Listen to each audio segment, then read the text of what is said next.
আজকের এই আয়োজনে আমি সময় মতো আসতে পারিনি, সেই জন্য দুঃখিত।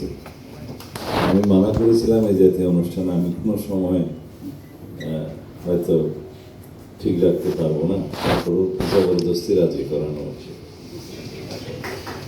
যাই, আমি নিজেকে সৌভাগ্যবান মনে করছি। সবাই চট্টগ্রামের বিশিষ্ট সাংবাদিক বৃন্দ, এডিটর আছে, যারা বিভিন্ন ইলেকট্রনিক এবং প্রিন্ট মিডিয়ার শীর্ষ পদে আছেন, সবার সাথে একসাথে দেখা হবে। আমি আমার এলাকায় গেলে চাপগাঁয়ের ভাষাতেই কথা বলি। এখানে আসলে এখানে দেখলাম সবাই তৌহিদের শুদ্ধ ভাষা বলা শুরু, সেই জন্য আমি ভয়ে ভয়ে শুদ্ধ ভাষা বলছি। যাই হোক, এই সংগঠনের বয়স কত হয়েছে আমি জানি না, 27 বছর। প্রতি বছর কি একবার মিলন মেলা হয় নাকি মাঝে মধ্যে? ভালো। আমাদের বাংলাদেশ পুরোটা নিয়ে আপনাদের সাংবাদিকতা, সারা বিশ্ব নিয়ে সাংবাদিকতা, কিন্তু চট্টগ্রামের প্রতি আপনাদের টানটা একটু বেশিই থাকবে। একসময় বহু বছর আগের একটা অনুষ্ঠানে, সম্ভবত 1999 বা 2000-এর দিকে আনিস আলমগীরের একটা অনুষ্ঠানে আমি গিয়েছিলাম। সেখানে পূর্তমন্ত্রী ছিলেন ইঞ্জিনিয়ার মোশাররফ সাহেব, এখন উনি নেই। তিনি স্বর্গগত বলবো না, জান্নাতবাসী বলবো, যাই এখন উনি পরলোকে। আমিও গিয়েছিলাম। তখন আনিস আলমগীরের সাথে আমার কথা হয়েছিল, মনক্ষুণ্ণ হয়েছিল। আমি বললাম কক্সবাজার আগে, কারণ আমরা তখন কক্সবাজার সমিতি করেছিলাম ঢাকায়, আর চট্টগ্রাম সমিতির সাথে একটা দ্বন্দ্ব ছিল যে আমাদেরকে তারা স্বাধীন হয়ে দিতে চায়নি, স্বাধীনতা দিতে চায়নি। তো সেই জন্য আমরা কক্সবাজার সমিতি করলাম। এটা এখনো টিম করে চলছে। মাঝে মধ্যে মেজবানে দিই, ঘোষণা দেয় যে আমরা এখনো আছি। তো ওইটার সংগঠন আমরা করেছিলাম এখানে।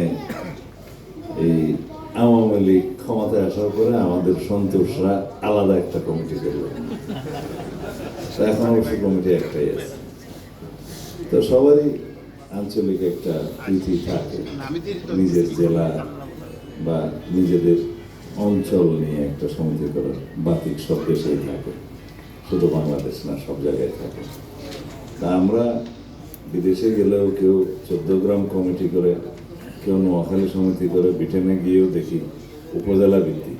কুমিল্লার কোনো লোক ওখানে গেলে আমরা কুমিল্লার বললাম, আমি 14 গ্রাম, বাড়ি কোথায় 14 গ্রাম, বাড়ি কোথায় এখানে। তো এইরকম সমিতিও আছে নিজেদের মধ্যে। তো সবাই একসাথে থাকলে শক্তি বৃদ্ধি হয় এবং অনেক কিছুই নিজেদের অঞ্চল এলাকার জন্য আদায় করে নেওয়া যায়। নিজেদের তো একটা গোষ্ঠী স্বার্থ আছেই, সাংবাদিকদের নিজস্ব ফোরাম যেহেতু হয়েছে, চট্টগ্রামের নিজেদের চাহিদা আছে, সেটা অন্য।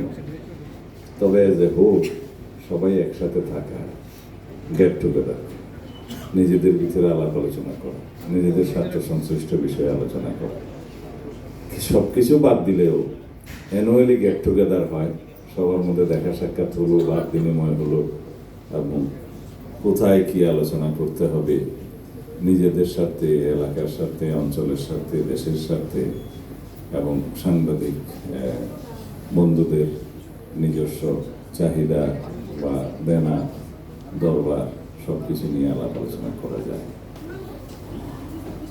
আজকে এখানে আমাকে এখানে দাওয়াত দেওয়া হলো, আমি বুঝলাম না কি মেজবানি খাওয়ার জন্য না আলোচনা করার জন্য, না আমার কিছু বলার আছে?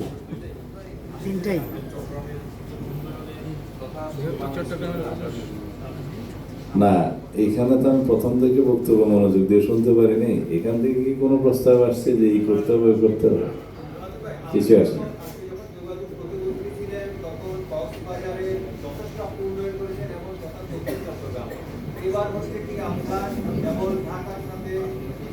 চট্টগ্রামের যে টপ লাইন হবে সেটা কি অবস্থা আমরা সেটা জানতে চাই, এবং ওই সড়ক যোগাযোগের কত দ্রুত আমরা ঢাকা থেকে চট্টগ্রামে যেতে পারি, কত আলাদা করতে পারি, সেগুলো আমরা জানতে